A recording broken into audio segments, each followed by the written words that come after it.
So the German label Wicked Vision Media put out this Blu-ray and DVD combo. It's limited to 1,500 copies. It's region B. It came out earlier this year. It's English friendly. There is English audio. There are removable German-English subtitles. It's not a very packed release. There is just the original trailer and there is an audio commentary just in German. There is a booklet just in German. So the main interest is the feature itself. If you compare it to the old MGM DVD, it's a huge leap in quality, but the DVD was quite low tech. It was non-anamorphic, so there was definitely a lot of room for improvement with regards to the image. Across 110th Street is a bit difficult to judge because it was shot using diffusion filters and there are some low light conditions here and there. Sometimes it can look very soft and gauzy, but this hasn't got to do with the transfer. It's just the original elements, and it's not a very colorful film. The colors don't really pop, so it's quite drab, and appropriately so for the subject matter. Now, artistically speaking, this is an important film. This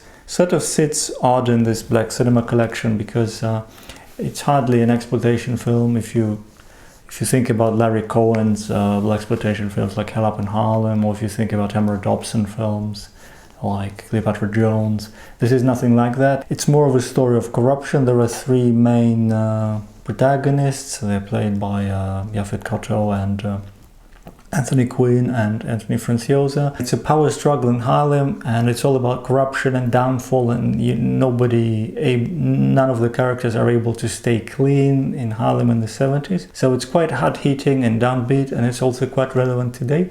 But the reason that, the story doesn't take side, you cannot say it just glorifies the black hero or stamps down on the white characters. It's based on a novel, and I'd like to read that because I loved the dialogue in this film. I think one of the strongest aspects of Across 110th Street is the dialogue.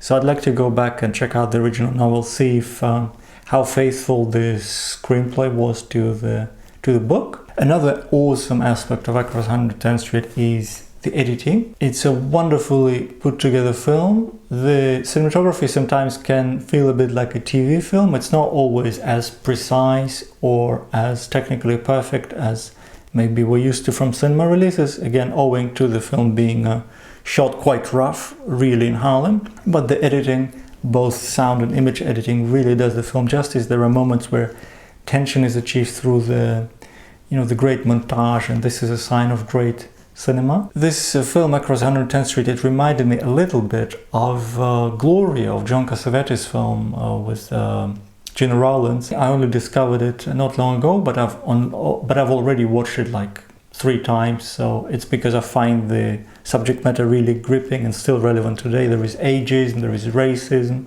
there is a lot of tension there. It's a downbeat film. The ending is harrowing. There is a lot of violence, but it's not the kind of fun violence. It can be a hard film to watch at times. So it's not just a shallow entertaining flick. It's a really well-grounded and well put together film, which might have been a little bit hard to market because it seems to sit between 2 chairs, between just blaxploitation or more of an ambitious drama. And I spotted a familiar face in the background. There is Robert Sapke, who you might remember from French Sex Murders. He pops up as an extra pretty much in one scene in the background. He doesn't even have any lines, but you immediately recognize him because he's got that Humphrey Bogart face. So that was nice. I loved Across 110th Street, and I'm glad I've got this DVD in my collection, this Blu-ray and DVD combo.